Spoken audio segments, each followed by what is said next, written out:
जय महाराष्ट्र। आज धनगर आणि धनगर समाजाच्या संदर्भामध्ये त्याला पाठिंबा दर्शवलेला पत्र माझं व्हायरल झालं असं माझ्या जवळच्या सर्व कार्यकर्त्यांनी आणि काही समाजाच्या माझ्या आदिवासी समाजाच्या माझ्या मित्रांनी माझ्या कार्यकर्त्यांनी मला फोन करून कळवलं। मी खरं सांगायचं तर काल पीओ ऑफिसला दिवसभर होतो।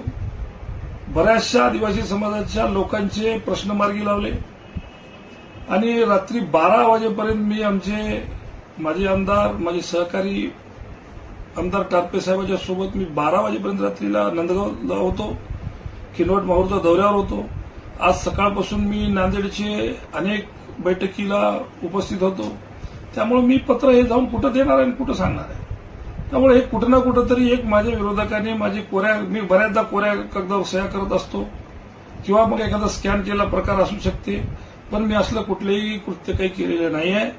माझ्यासोबत माझे आदिवासी बांधव माझ्या खांद्याला खांदा लावून माझ्यासोबत राहिले आहेत। आज नाही, वडिलोपार्जित आम्ही लोक सोबत आहोत। धनगर समाजाच्या मागण्या त्यांच्या जागी ठीक आहेत, पण मी आदिवासी बांधवावर कुठल्याही प्रकारचा अन्याय होईल असं कृत्य करायचं काही कारण नाहीये। त्यामुळं या गोष्टीवर अफवावर विश्वास ठेवू नये, आपल्या अशी मला हात जोडून विनंती आहे। मी आपल्या सोबत आहो आणि सोबत राहणार आहे। मी काल दिवसभर आपल्या